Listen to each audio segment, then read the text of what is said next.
बादशाहों का बादशाह है, मालिकुल मुल्क है, सारी दुनिया की सारी चीजें अल्लाह के कब्जे में है। वो अल्लाह हमको दिन में 5 मरतबा बुलाता है। हम अपने जमीर से पूछें, बताओ उनकी आवाज पर हम कितनी मरतबा लग सकते हैं? अरे सल्लल्लाहु बिअहकमिल हाकिमीन, क्या अल्लाह सारे हाकिमों का हाकिम नहीं है? इसलिए दोस्तों हमें अपनी जिंदगी को बदलना है।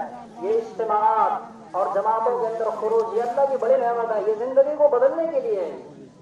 जिंदगी को तब्दीली का नाम है, जिंदगी को बदलने के लिए है। और अल्लाह के फजल से अल्हम्दुलिल्लाह इससे लोगों की जिंदगी अल्लाह पाक बदल रहे। आप देखेंगे ये मेहनत अल्लाह की इतनी बड़ी नेमत है।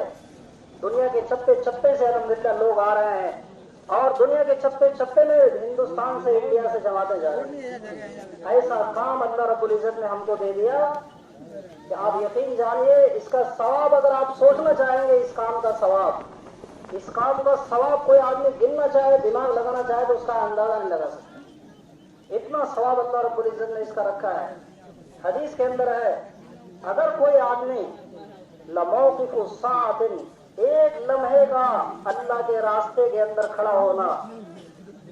आप सल्लल्लाहु अलैहि वसल्लम ने फरमाया कि अगर कोई आदमी शबे कदर में बैतुल्लाह में जाकर के हजरे अस्वद के पास इबादत करता है, आप सल्लल्लाहु अलैहि वसल्लम ने हदीस के अल्फाज है, लमौक़िफ़ु साअतिन खैरुन मिन इबादतिन, कि अल्लाह के रास्ते का एक लम्हा खड़ा होना बैतुल्लाह में शबे कदर के पास इबादत करने से उससे ज्यादा दर्जा इसका है। आप समझ रहे हैं? इस काम की निस्बत पर अल्लाह रब्बुल इज्जत ने लाखों और जो है मजमे को अल्लाह रब्बुल इज्जत ने जमा कर दिया। इसलिए दोस्तों ये मेहनत एक ऐसी मेहनत है कि इससे हर आदमी की जिंदगी के अंदर अल्लाह तब्दील लाए। कयामत के दिन एक आदमी को अल्लाह पाक बुलाएंगे और उस एक आदमी के नाम आमाल में सवाब लिखेंगे, हज का सवाब उसको लिखेंगे और जो है ज़कात का सवाब उसको लिखेंगे, उम्रा करने का सवाब लिखेंगे, उसको आलिम बनने का सवाब लिखेंगे, उसको मुफ्ती बनने का सवाब लिखेंगे।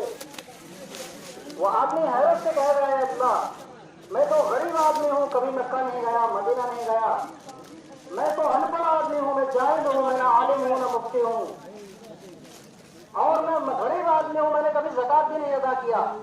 ये सारा सवाब मेरे नाम आमाल के अंदर किस तरह है? अल्लाह पाक फरमाएंगे, बेशक तू कभी मक्का नहीं गया, मदीना नहीं गया, तो बेशक आलिम नहीं है, तो बेशक कभी तूने ज़कात नहीं अदा किया, लेकिन अपने महल्ले के अंदर जिस आदमी को गश्त करके, जिस आदमी को तश्कील करके अल्लाह के रास्ते में भेजा, वो आदमी मालदार था, उसने अपने बच्चे को पढ़ाया, उसका बच्चा आलिम हुआ, मुफ्ती हुआ, तेरे तश्कील करने की वजह से उस आदमी ने हज किया। अल्लाह पाक फरमाएंगे, मैं अपने फजल से वो सारा सवाब उसको भी लिखूंगा और तुम्हें भी लिखूंगा। ये मैं कोई जज्बे में बात नहीं कर रहा हूँ, ये बात हदीस में है। अद्दाल्लु अलल खैरि कफ़ाइलिही, आप सल्लल्लाहु अलैहि वसल्लम ने फरमाया, नेक काम पर रहनुमाई करने वाले को अल्लाह इतना ही सवाब लिखते हैं जितना करने वाले को लिखते हैं। आप अंदाजा लगाइए इस काम का सवाब। एक आदमी एक कोने में बैठ करके 1,00,000 मरतबा अल्हम्दुलिल्लाह अल्हम्दुलिल्लाह सुभान अल्लाह पढ़े, कितनी देर लगेगी बताइए? बहुत देर लगेगी। इतना बड़ा मजमा है, आप सभी हजरात कहिए अल्हम्दुलिल्लाह। इस रिवायत के हिसाब से जितने लोगों ने अल्हम्दुलिल्लाह कहा, हर एक को सवाब लिखा गया। लेकिन ये पूरा मजमा जितना यहाँ पर बैठा हुआ है, इन सारे मजमूए के बकदर जिसने कहा है, कहने के लिए उसका सवाब अल्लाह रब्बुल इज्जत ऐसे आदमी को लिखेंगे। एक सेकंड के अंदर, एक मिनट के अंदर बताओ, एक आदमी का नाम है आमाल में लाखों अल्हम्दुलिल्लाह कहने का सवाब लिखा गया, नहीं लिखा गया? हदीस की रोशनी में। इसलिए दोस्तों ये मेहनत अल्लाह की तरफ से इतनी बड़ी नेमत है कि आप इसका अंदाजा नहीं लगा सकते हैं।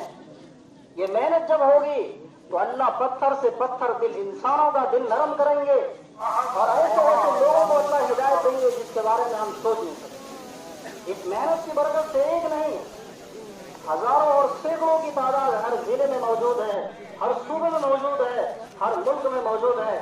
ऐसे ऐसे लोगों को अल्लाह रब्बुल इज्जत ने हिदायत दी जो सिनेमा हाल में, फिल्मिस्तान में, बेहयाई के अड्डों में रहने वाले, जिंदगी भर 60 साल 70 साल जिंदगी शराब में, शराब खाने में, बेहयाई में, फिल्मिस्तान में और दीगर चीजों के अंदर गुजरी।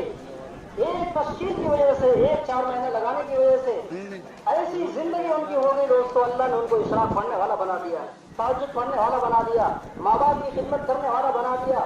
اور ایسے ایسے لوگ جو ہے جو برسوں جن کے اندر جھگڑے لڑائی چل رہے تھے معافی مانگنے والے ہو گئے. یہ ڈھکی چھپی بات نہیں ہے، یہ بالکل سمجھ لیجیے آپ پوری دنیا کے اندر یہ بات واضح ہے. اس لیے دوستو یہ محنت اللہ کی طرف سے بہت بڑی نعمت ہے. یہ اس محنت کی ہمیں قدردانی کرنے کی ضرورت ہے. یہ محنت اللہ رب العزت کی طرف سے کوئی ایک ملک میں نہیں ہو رہا ہے. ایسا نہیں ہے کہ یہ محنت صرف انگریزی ملک میں ہے، صرف جو عربی ملک کے اندر ہے. دنیا کے چپے چپے میں ہر ملک کے اندر اللہ رب العزت نے اس محنت کو پہنچا دیا. فرمایا کہ قل هذه سبیلی ادعو الی اللہ علی بصیرۃ انا ومن اتبعنی وسبحان اللہ وما انا من المشرکین. اے نبی جی آپ کہہ دیجئے یہ میرا راستہ ہے. یہ اللہ کی طرف لوگوں کو بلانا یہ تمام انبیاء کا راستہ ہے. یہ کام صرف کوئی تبلیغی جماعت کا نہیں ہے، یہ کوئی تنظیم نہیں ہے. یہ دوستو تمام انبیاء کا کام ہے. دنیا میں جتنے انبیاء آئے ہیں تمام انبیاء نے لوگوں کو اللہ کی طرف بلایا. تمام انبیاء کا پہلا کام دعوت الی اللہ تھا. قرآن کے اندر اللہ نے فرمایا وما ارسلنا من قبلک من رسول الا نوحی الیہ انہ لا الہ الا انا فاعبدون. اے نبی جی ہم نے آپ سے پہلے اس روئے زمین پر اس دنیا میں کوئی پیغمبر نہیں بھیجا مگر اس کے ذمہ یہ کام رکھا کہ وہ لوگوں کو دعوت دے کہ اللہ کے سوا کوئی معبود نہیں. یا ایھا الناس قولوا لا الہ الا اللہ تفلحوا. اے لوگوں لا الہ الا اللہ کہہ لو. ایک اللہ کو معبود مان لو، ایک اللہ کو کارساز مان لو، ایک اللہ کو مشکل کشا مان لو، ایک اللہ کو حاجت روا مان لو، ایک اللہ کو بگڑی بنانے والا مان لو، تم کامیاب ہو جاؤ. تمام نبیوں نے آ کر کے اپنی قوم کو اس بات کی طرف دعوت دی. تمام انبیاء کا وظیفہ حیات اللہ رب العزت نے اس کو بیان کیا. حضرت مولانا الیاس صاحب رحمۃ اللہ علیہ فرماتے تھے کہ میں نے اس کام کا نام تبلیغی جماعت نہیں رکھا، یہ تو لوگوں نے کہنا شروع کر دیا. فرمایا کہ اگر میں اس کا کوئی نام رکھتا تو اس کا نام تحریک ایمان رکھتا. آپ یقین جانیے حضرت مولانا الیاس صاحب رحمۃ اللہ علیہ کا ملفوظ ہے کہ لوگوں کے جذبات کو بدلے بغیر ان کے اشغال کو کوئی آدمی بدل نہیں سکتا. ہمارے جذبات جب تک نہیں بدلیں گے کوئی آدمی ہمیں گناہ سے بچا نہیں سکتا. ایک آدمی کا جذبہ جب خود گناہ چھوڑنے کا نہیں ہوگا کتنا ہی قانون بنا لیجیے، ضابطہ بنا لیجیے، کوئی آدمی گناہوں سے بچ نہیں سکتا ہے جب تک اس کے دل میں یہ خیال نہیں پیدا ہوگا کہ اللہ مجھے دیکھ رہا ہے. آدمی سوچتا مجھے کوئی نہیں دیکھ رہا ہے، دروازہ بند کر دیا، کھڑکی بند کر دیا اور آدمی چادر میں چلا گیا، لحاظ میں چلا گیا، تنہائی میں چلا گیا اور موبائل کھول کر کے آدمی گانا سننے میں مشغول ہو گیا اور دوسری چیزوں کے اندر مشغول ہو گیا. وہ سوچ رہا مجھے کوئی نہیں دیکھ رہا ہے. اللہ پاک فرما دے ایحسب ان لم یرہ احد. کیا یہ انسان یہ خیال کرتا ہے اس کو کوئی نہیں دیکھ رہا ہے؟ 70 بند دروازوں میں بھی گناہ کریں گے اللہ وہاں پر بھی دیکھ رہا ہے. یہ بالکل یقینی بات ہے. اللہ کے لیے اندھیرا اور اجالا سب برابر ہے. جب تک یہ جذبہ آدمی کے اندر نہیں پیدا ہوگا آپ مجھے بتائیے کون سی طاقت ہے جو انسان کو تنہائی میں گناہ کرنے سے روکے گا؟ وہ کون سی طاقت تھی؟